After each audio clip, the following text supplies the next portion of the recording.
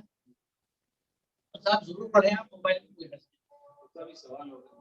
جی سوال یہ ہے کہ جو حدیث ہے بچہ فطرت پہ پیدا ہوتا ہے اور باقی دوسرے دھرم کے لوگ اس کو اپنے طرف رکھوا لیتے ہیں کیونکہ ماں باپ کی تعریف. مسلمان بھی یہ کام کرتے ہیں کہ وہ اسلام کی چند باتیں ان کو سکھاتے ہیں، پیغام بھی آتے ہیں. اس کا مطلب تو یہی ہوا. یہ وجہ یہ ہے کہ فطرت پہ پیدا ہوا ہے بچہ، اور انسان کی فطرت پہ اللہ تعالیٰ نے چوائس جو کسی اور چیز کی فطرت میں نہیں ہے. انسان کے کانسٹیٹیوشن میں چوائس ہے، کیا وہ اللہ کی ہدایت پہ چلے یا اپنی لمبائی زندگی کرے. تو آپ کو چوائس ایکسرسائز کرنے کی اس کی عمر ہو، بچپن میں اسے کچھ بھی کرا نہیں ماں باپ. جس وقت اس کو سمجھ آ رہی ہے تو اسے چاہیے کہ اللہ کے کلام کو پڑھے اور دیکھیں کہ اس میں کیا لکھا اور کیسے زندگی گزارے. چوائس کو فطرت کا ہے کہ اسلام کو فطرت ہے. چوائس دیکھیے فطرت کیا کہتے ہیں؟ نیچر. فطرت کا مطلب کہ نیچر، فطرہ لفظ جو ہے نیچر، ہر چیز کی نیچر ہوتی ہے، سالڈ ہے، نیچر ہے، ہوا ہے، گیس ہے. انسان کی نیچر یہ ہے کہ یہ اکیلا نیچر ہے، سب سے سگنیفیکینٹ نیچر. ٹھیک ہے نا، بہت سارے کیریکٹرز ہوتے ہیں کسی میں، لیکن ایک چیز سب سے اہم ہے انسان کی اہم چیز یہ ہے کہ اس کو نفس دیا گیا، نہیں چوائس دی گئی ہے کہ آپ اپنا فیصلہ کر لیں کہ آپ کو زندگی کس طرح ہوگی. کیونکہ اسی لیے تو ساری کائنات سے جو آپ کو کائنات دی گئی ہے اس کی پوری آیات کو قرآن بتایا گیا ہے. یہ بڑی دلچسپ بات یہ ہے، قرآن خود بیان کرتا ہے کہ آیات جو ہے وہ کائنات کی جتنی تقریبات کے اندر ہے اور جتنے پروسیس ہے ان کو قرآن آیت کہتا ہے، اور جو الفاظ لکھے نا ان کی آیت. تو یہ ہماری ہدایت، ان سے اگر ہم ہدایت لیں گے تو اللہ کی مدد، ورنہ بھی اپنی بنوائیں. تو دیکھیے اگر ہم یہ مان کے چلیں کہ ہر بچہ مسلمان پیدا ہوتا ہے تو پھر وہ نفس والی بات، چوائس والی بات کہاں پہ ہے؟ اس کائنات کی ہر چیز مسلم ہے سوائے انسان کے، جب تک کہ وہ مسلمان نہ بنے. کیونکہ وہ چوائس آف ایکسرسائز اس کے پاس، عمل کی گنجائش اس کے پاس، وہ چوائس سلیکشن ہے. آپ اپنی دل کی خوشی سے اللہ کے احکامات کو قبول کرتے ہیں. اس لیے قرآن میں بات کہی گئی ہے. ٹھیک ہے، لا اکراہ فی الدین کا مقصد کرتے ہیں کہ دین میں کوئی جبر نہیں، دین میں حرج بھی نہیں. حرایا جو عقیدہ ہے وہ تنجیب، یعنی اللہ کے کسی حکم کو کرنے میں اگر ذرا سی تنگی ہے دل میں تو اللہ قبول نہیں کرتا، اس کو نہیں مانتا بندگی. وہ کہتا اپنی دل کی خوشی سے جب تم میرے کہنے پہ چلتے ہو وہ بندگی. یہ تو اپنی چوائس ہے جس راستے میں. اس لیے اس کے لیے بڑا ہونا ضروری ہے کہ بچے جواب دیں گے. جب یہ سمجھدار ہو جائیں گے اس وقت ان کا عمل کیا رہے گا وہ اس وقت جو ماں باپ نے پڑھا دیا ٹھیک ہے بچہ ہے اسے کچھ نہیں کرنا کل کو، لیکن اس کو حق دینا چاہیے تو ماں باپ کو بھی سوال، جیسے حضرت ابراہیم نے اپنے باپ سے، کیونکہ ماں باپ سے سوال کرنا بھی حضرت ابراہیم کی سنت ہے. یاد رکھیے ہمارے یہاں یہ جو آبا پرستی سکھائی جاتی ہے نا، گھر سے سکھائی جاتی ہے، میں نے ایک کلپ پہ کہا ہے، ہو سکتا ہے تھوڑے دن میں آپ تک پہنچ جائے، کہ یہ جو آج آبا پرستی ہے کہ ہمارے بڑوں نے رسول اللہ کے زمانے میں کیا تھا، جب قرآن آیا انہوں نے کہا نہیں بھائی یہ تو کیا دین ہے، ہمارے تو جیسے پڑھے کرتے آتے ہیں تو ویسے ہی کریں گے. آج ہمارے بھی جیسا ہمارے یہاں تو ایسے ہی ہوتا ہے. بھائی کہو یہ چیز اس طرح نہیں ہے، پڑھنے صاحب ہمارے یہاں پہ ایسے ہی ہوتا ہے، یہ تو ہماری رسم رواج ہے، خاندانی ریت ہے، ہم کے خاندان سے ہٹ جائیں گے، خاندان ہمارا روکا پانی بند کر دے گا، ہم طلاق ہو جائیں گے، برادری سے باہر کر دیے جائیں گے. یہ سب ہم قبول ہے، اللہ سے دوری یہ نہیں ہونا چاہیے. تو اس لیے کبھی بھی بچوں کو یہ جو ہم کہتے ہیں کہ بھائی بڑا فرمانبردار بچہ ہے، کون ہے فرمانبردار؟ جو ماں باپ کہتے ہیں چپ چاپ سن لیتا. غلط نہیں، اس کو دلیل دینا سکھائیے، اس کی سکھائیے کہ ہر چیز کو دلیل کی بنیاد پہ بات. اگر بڑا غلط ہے تو بچوں کو ہمیں سوال کرنے کا کہ ابا یہ بات آپ کہہ رہے ہیں یہ میری سمجھ میں نہیں آ رہی، سمجھائیے. ہاں تہذیب کا دائرہ نہیں، تہذیب کے ساتھ باپ سے اختلاف کر سکتا ہے، ماں سے اختلاف کر سکتا ہے کہ یہ بات آپ نے کہی یہ میری سمجھ میں نہیں آ رہی آپ سے. اور کسی چیز کو سمجھانا اللہ کی سنت میں آپ کو بتا حوالہ دے رہا ہوں شاید کا کہ جب حضرت ابراہیم نے اللہ تعالیٰ سے پوچھا کہ اللہ تو بتا دے مردے کو کیسے زندہ ہے،